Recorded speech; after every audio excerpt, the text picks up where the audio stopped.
Why did Jesus say we have to become like children? Why are children greatest in the kingdom of God? Why did Jesus choose those exact specific words? If you want to see the kingdom of God, learn to become like a child again. You ever see children? Let me tell you something. When my son was born, when my daughter was born, the world became new to me again. I realized how jaded and cynical I have become. I realized how many miracles that God had made that I just missed. Every sunrise, every sunset was beautiful again, was magical again, as I saw it through the eyes of my son, and then again through the eyes of my daughter.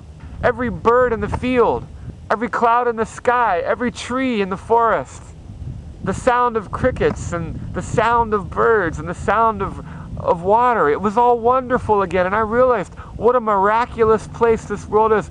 I realized, like the word says, that the very trees in creation itself testify to the existence of a creator when I saw it through the eyes of my son and my daughter. Learning disabilities.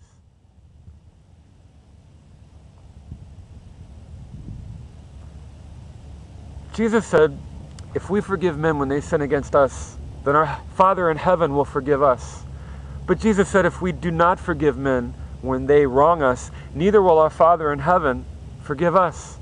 That's interesting. That's both a blessing and a curse. Because if we forgive, we'll be forgiven. It's a blessing. But if we hold grudges and we don't forgive, neither will we be forgiven. It's a curse. Choice is up to us whether it blesses or curses us. But Jesus said, if we're going to be forgiven from God, we must also forgive. We have to be forgiving people. A very profound truth. I realized how complete and total forgiveness could be when I saw that as my son or daughter wronged another child or a child wronged them, the very next day they didn't hold a grudge. They couldn't even remember a wrong that was done to them. They would just play together as if that offense had never happened. I used to teach and work with autistic children and children with learning disabilities. And one of the greatest lessons I ever learned about forgiveness was not from a guru or a teacher or someone with a PhD in theology. I used to teach autistic children and children with learning disabilities. And in this one class, there was a girl named Colleen. She was about 9. And there was a young man named Larry. Colleen had autism. She had great difficulty communicating and would hardly talk at all. Larry had difficulty controlling his emotions and would often throw fits, or he had problems managing his anger. And one day when I was working in this class, he had one of those fits, and Colleen happened to be standing next to him, and he just kind of went off on her and knocked her upside the head with a toy, and it made her cry and it hurt her. You know, she was very upset. She was obviously hurt. Of course, Larry was disciplined, and we had to resolve the situation. But then for the rest of that week, Larry became sick. He didn't come to class. He was out the whole week and didn't really return until the next Monday. The following Monday, when we all returned to class, I was amazed, however. Colleen came in and sat down, and about 10 minutes later, Larry came in. And when he entered the room and Colleen saw him, I never saw such joy, such utter and complete love as she saw him. She got up from her chair so fast she knocked it over. And she ran across the room. She threw her arms around Larry to give him the biggest hug I've ever seen any human being give another. And just the look of utter joy on her face, that let me know that she had completely and totally forgiven him. She didn't even remember what it was that he did that hurt her so bad. She was just so glad to see her friend Larry, who had been gone, and now he had come back.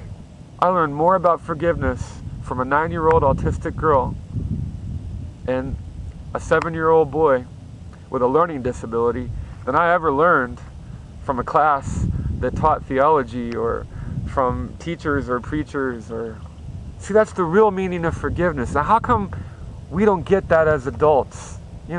We say we forgive, but we don't. We say we don't judge a book by its cover, but we do. Can we just get rid of all of the garbage that builds up in our psyche, in our mind, in our heart, in our spirit as we age and as we grow older? I think that's what Jesus is saying. You gotta set yourself free.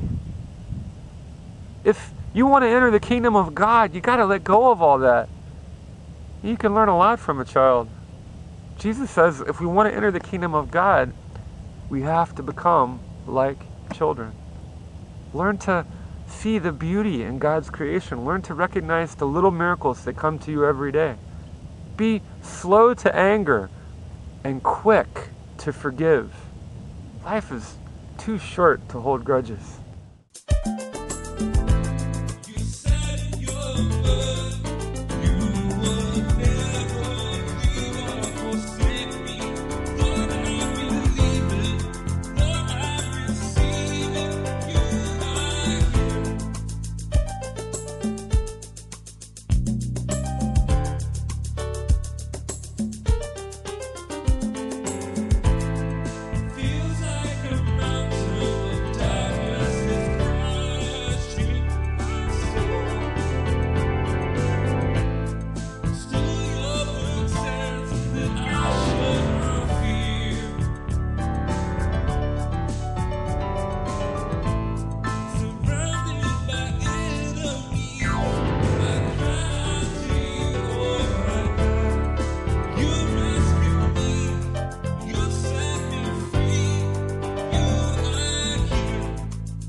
Hebrews 13:5, Jesus said, I will never leave you or forsake you. In Matthew 28:20, Jesus says, I'm with you always, even unto the ends of the earth. You're so faithful, God, to your children and to your word.